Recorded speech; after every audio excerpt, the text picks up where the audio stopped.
നവകേരള സദസ്സിൽ ലഭിച്ച പരാതികൾ വേഗത്തിൽ തീർപ്പാക്കി കണ്ണൂർ ജില്ല. ഒരു മാസത്തിനിടെ 7057 പരാതികളാണ് തീർപ്പാക്കിയത്. വ്യക്തിഗത പരാതികൾക്കൊപ്പം തന്നെ കുടിവെള്ള പ്രശ്നം, വോൾട്ടേജ് ക്ഷാമം തുടങ്ങി നാടിന്റെ പൊതുവായ നിരവധി പ്രശ്നങ്ങളും പരിഹരിക്കപ്പെട്ടു. ചരിത്രത്തിൽ ഇടം നേടി നവകേരള സദസ്സ് സമാപിച്ചപ്പോൾ കണ്ണൂരിന് പറയാനുള്ളത് നേട്ടത്തിന്റെ കണക്കുകൾ. പരാതി പരിഹാരത്തിന്റെ കാര്യത്തിൽ മാത്രമല്ല, പ്രഭാത യോഗങ്ങളിൽ ഉയർന്നുവന്ന നിർദ്ദേശങ്ങൾ നടപ്പാക്കുന്ന കാര്യത്തിലും ജില്ലയിൽ തുടർ നടപടികൾ ആരംഭിച്ചു. ഏറ്റവും കൂടുതൽ പരാതികൾ തീർപ്പാക്കിയതും കണ്ണൂർ ജില്ലയിലാണ്. ആകെ ലഭിച്ച 28,803 പരാതികളിൽ 7,057 എണ്ണം തീർപ്പാക്കി. ബാക്കിയുള്ള മുഴുവൻ പരാതികളിലും തുടർ നടപടികൾ പുരോഗമിക്കുകയാണ്.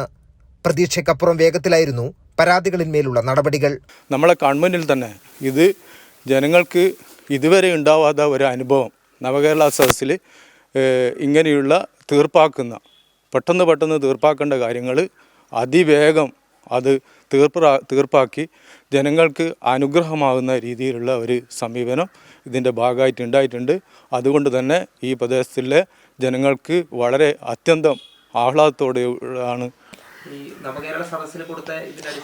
ആ പരാതിയിൽ വന്ന് ഇത് എല്ലാം പാസ്സായത് എല്ലാം പെട്ടെന്ന് ശരിയായിട്ടുണ്ടായിരുന്നു. അതുകൊണ്ട് മുഖ്യമന്ത്രിക്ക് പെട്ടെന്നെല്ലാം ശരിയാക്കി തന്നതിൽ മുഖ്യമന്ത്രിക്ക് നന്ദി അർപ്പിക്കുന്നു. നയപരമായ അനുമതി വേണ്ട പരാതികളും ദുരിതാശ്വാസ നിധിയിൽ നിന്നും ധനസഹായത്തിന് വേണ്ടിയുള്ള അപേക്ഷകളുമാണ് ഇനി തീർപ്പാക്കാനുള്ളവയിൽ കൂടുതലും. ജനാധിപത്യത്തിന് കരുത്തു പകർന്ന നവകേരള സദസ്സ് കണ്ണൂർ ജില്ലയിലും വലിയ മാറ്റത്തിനാണ് വിത്തുപാകിയത്. വേഗത്തിലുള്ള പരാതി പരിഹാരം മാത്രമല്ല, മണ്ഡലങ്ങളുടെയും ജില്ലയുടെയും സമഗ്ര വികസനത്തിന് മുതൽക്കൂട്ടാകുന്ന നിർണായക ചുവടുവയ്പ്പുകളും നവകേരള സദസ്സിന്റെ ഭാഗമായുണ്ടായി. കണ്ണൂരിൽ നിന്നും ജയൻ കല്യാശ്ശേരിക്കൊപ്പം എം സന്തോഷ്.